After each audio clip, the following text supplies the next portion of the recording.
Anyway, thanks for having me. I'm Amanda Doucette. I am a tax lawyer. I'm practicing in Saskatoon, Saskatchewan, Canada. And I first met Melanie during COVID. When I was entering my late 30s, I was getting married. I was doing a bit of a shift in my career. I was a fairly new partner at the time. And I'd also decided to embark on this new thing that I do, which is I have a blog and a podcast under the moniker The Tax Chick. And I just felt like it was time for a bit of a reinvention of myself. I've gone up and down in weight my whole life. Sometimes I'm not plus size, sometimes I'm mid size. I mean, I think all of us on this call have dealt with this. And I had been in corporate, corporate Canada for quite some time. My closet was navy blue, black, and gray.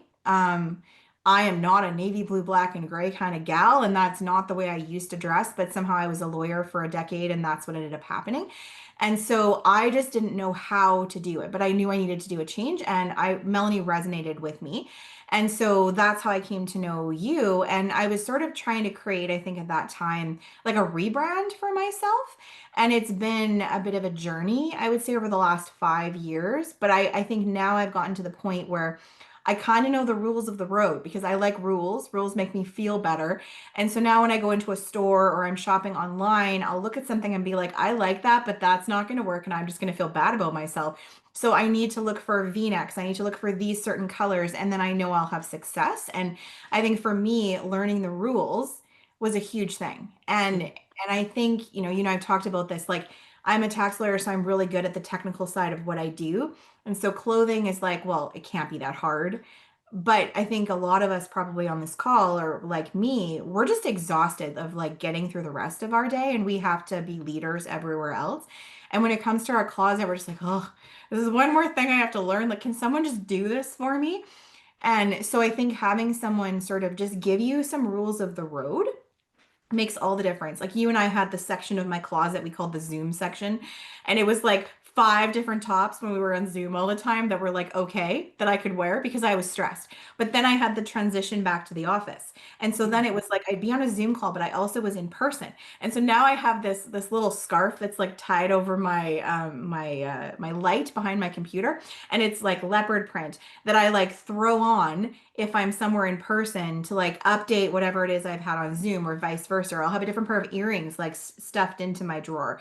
You taught me different ways to transition because I think COVID has changed the way we work and it's changed the spaces in which we need to show up. And so your clothes need to do that too. Because I mean, I could have really cool pants on right now, but you guys wouldn't see. I could have really cool shoes on, but you wouldn't see. All you're seeing is my top. So like I'm wasting my time if I have cool pants on, but I'm on a Zoom call. But maybe it Mhm. would be cool if I was in person. So those are some of the things I guess for me over the last 5 years I've learned. Mhm. One of the things that I feel like you touched upon and you've done very, very well through your wardrobe and also through your whole entire presence is that you have a personal brand. And I know, and you know how important it is, but can you just talk to us a little bit about like, how did you get there? Because I think that a lot of women kind of are like, not not that they have shame around it, but there is a little bit of like, who the hell do I think I am to have my personal brand? And I'm the first person to say, I'll tell you who the hell you are. But how did you get to that point where you're like, I need my own brand? Well, I think I didn't really get there until like this year because I think what I was doing was trying to find my own brand, but I wasn't saying I was trying to find my own brand. And I mean, you and I know there has been a long time where I talked about, well, the tax chick is like my alter ego, and then there's like me at work. But then I think after a few years, I was like, no, no, no, like we're the same person. So why am I trying to split myself? I've always been in rooms filled with men. I'm often one of the only women in the room, and I often shock and make people aghast because I show up wearing not black. I always tell a story of showing up with like a very nice leopard print dress. Like this was not a scandalous dress. It was high necked, it was loose, with some cool jewelry to a tax conference. And like I walked in the room and everyone just stopped talking. And it was the middle of lunch, and I was like, hey, and there was about 50 people there. And then people were like, they were freaked out because they didn't know what to do because I'd walked in with something that wasn't what they were used to. And I think, there's a great advantage to being different, but it's really scary to be different. And I didn't realize that I was so different and that people were paying attention until I was so different until this past year. I was speaking at the same conference I spoke at the year before, and you and I talked about this. And I'd been wearing the green suit the previous year, which was super helpful because you could pick me out in a crowd. There's like over 1,000 people at this conference. And so if somebody wanted to talk to me, they just look for the green suit in the midst of the black suits. And so I was very easy to identify. And so this year I went to speak and we talked about what we were going to wear, and I had two different options and I flipped last minute. And I had these like pants on that were like a very light sort of mauvey grapey shade, and then I had this grape top.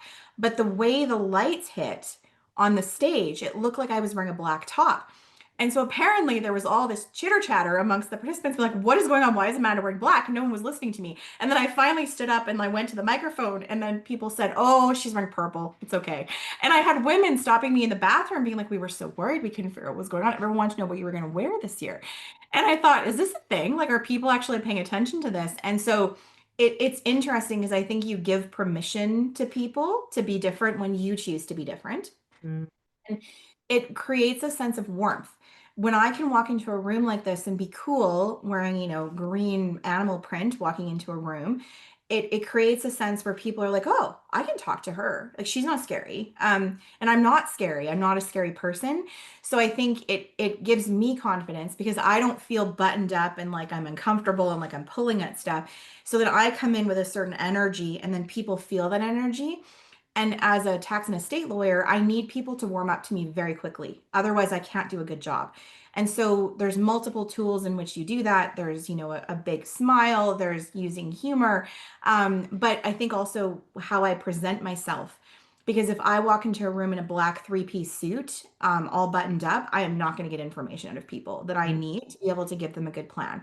And so if I can make people feel comfortable right off the bat, and if they see, sunshine and colors, they will start to tell me things. And my clients have started to notice this about me because I have definitely changed. And I had a client about 6 months ago. I'd happened to like throw on a black dress on my way to work that morning. I had a blazer that had color, but I hadn't put the blazer on because I was having a hot flash. And I was in the boardroom with just my black dress. And my client says to me about 10 minutes and he's like, are you okay? I said, yeah, I'm fine. Why? He's like, you're just off today. I was like, what do you mean I'm off today? He goes, why are you wearing black? And I said, well, I don't know. It was what I grabbed when I left the house this morning. What are you talking about? He's like, it's freaking me out. Like, you don't have any color on. And I thought, okay, there's clearly some connection there between the clothing and how your energy and how you're coming off to people. Mhm. Yeah, and I think it's interesting that like a guy realized it. Yeah. But it shows the both sides of it is that you actually create this presence, and when you're not, people aren't paying attention to what you're saying Yeah, of the what's exactly. going on, what's wrong. Can you share with us some of the things that you feel has happened since you've done the work? Whether it's things maybe professionally or even personally, like what do you feel has shifted for you? I think that professionally, it's allowed me to get a higher level of client and to move myself up to a managing position within my partnership and my firm because I wasn't shrinking anymore. When I felt better by what I was wearing, regardless of what other people were thinking, I felt more like I could contribute to the conversation. Like it took away one of those pieces of anxiety for me. And I thought by coming in with color that would create anxiety because it was different, but I actually felt like I was representing who I was. So it got me in rooms that I wasn't in before. It also has been great from like a professional standpoint because people remember me because of what I wear. So from somebody wanting to hire me, someone wanting to ask me to speak, I'm memorable because I'm one of the only people that dresses like this and that feels comfortable in color. And so I think it's created more speaking engagements, which is something I really wanted to do more of. And it's created, more podcast appearances and all of those things that I don't think I would have had before. Yeah, it's again, it goes back to the this becoming your own celebrity, which feels a little bit sort of weird. But the thing is that everyone on here wants to make an impact. Like you're not, attending this master class because you just want to check the box and look nice. There's a desire to either be more visible or to get more money. Like, let's be real. Like, there's studies that show that like people make more money because they show up as nicer. And also the other part of it too is going first, which is hard. But I know that when you don't see someone as an example, they're not giving you permission, and they're also not giving you a pathway. So you creating your own pathway takes that guesswork out of it as well. Can you kind of just share, because I think a lot of people are probably sitting here and being like, well, I got all these 75 other things that I have to do today, tomorrow, and for the next 7 years, but a little bit about kind of the time commitment, and also the lack of, stress or shopping or things that these women were saying that they were doing, up to this point. I think it's about where you want to place your time. So I was looking kind of in the comments here as we were talking, and people are saying, like, how do I know my body type? How do I know what stores to go to? Like all of those things. And I think sometimes it feels like that initial time commitment is just, it's like one more thing you can't do. But what it ends up actually doing is you put the time up front, and then all of the time after, you're not dealing with it anymore. So, Mhm. I mean, I went from being that person you described where I brought like 5 suitcases because I didn't know what I had to wear, to I just take carry on everywhere.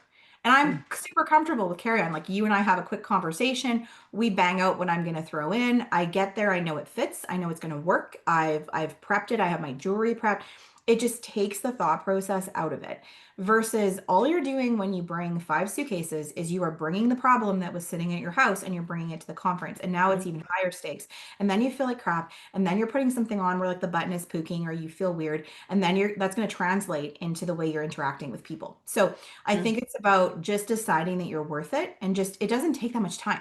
Like you and I had a couple of conversations. You did measurements, which was super helpful. And I think something as a woman that we avoid weight, we avoid measurements. But you know what? You need to know them, because otherwise, when you're trying to purchase stuff online, you don't have the right measurements. You're like, Yeah, and then with that, you were like, okay, so you need to avoid this. You need to head straight towards this. So you gave me pictures, which I needed pictures of like silhouettes and things that I needed to attract, both in terms of color, like you said, and also in terms of fit. And there's just certain things that I just should not be wearing if I want to look decent, and that's okay. I've mourned that, like I've let that go, because I think even at a smaller weight, I still shouldn't have been wearing them because my mhm, proportions are still the same, right? And so it was about mourning the loss of what I thought that I wanted. But then you opened me up to be like, hey, here's 5 things you could have. Would you like that? And I was like, yeah, I like those 3 a lot. And mhm, so I think it's about, you do need some help. I think Chat GPT goes so far, but like just we all have resources available to us. We are in high power positions. We would hire someone to help us paint our house. We would hire someone to help us with a speaking engagement. Why aren't we hiring someone to help us with our style? mhm. And when I first started saying to people, they'd be like, oh, your style's great. I'm like, oh, it's because of my stylist. And they'd be like, whoa, you a stylist? And I was like, yeah, Melanie's my stylist. Like it makes it sound really fancy. I'm like, you can have Melanie too. But I think it's like, why not? We have a Mhm, hairstylist. We go and get makeup help. This mhm, is no different. If you can take, 2 hours of your time and do the hard work and get someone who knows what's going on to come back to you and give you some images, colors, images of what you should be looking for. I guarantee you in your closet you've got stuff. And I mean, mhm, the one thing is I've spent way less money since I started. I hired you, which is not what you would expect when you hire a stylist. But it turned out there was a bunch of stuff in my closet I just wasn't wearing properly, or I needed to get tailored. I needed to shorten something. I needed a belt with something. We've learned that there were some foundational pieces I was just missing. Okay, well then now let's go scout for those foundational pieces and get some really good pieces. But, getting rid of the stuff in your closet that you just never wear and you shouldn't wear, donating it, giving it to someone else, getting it out of your physical space, because then you're not pushing it all the time. And then if, depending on how you want to organize your closet, because I see someone saying, do you find yourself navigating back to the same outfits? And so I think it's about doing the shake up every now and then. So for a while I had the Zoom section. I don't have the Zoom section anymore because I know now, I know the do's and the don'ts of Zoom. So I'm like, I'm good. I feel like that's something I'm comfortable in. But I find like pretty much every season, I have to go through my whole closet. I take like an hour. Did I wear it? If not, why? And if it's that I didn't know what to wear it with, I'll send it to you and I'll say, I didn't wear this. Is there something I should be wearing this with?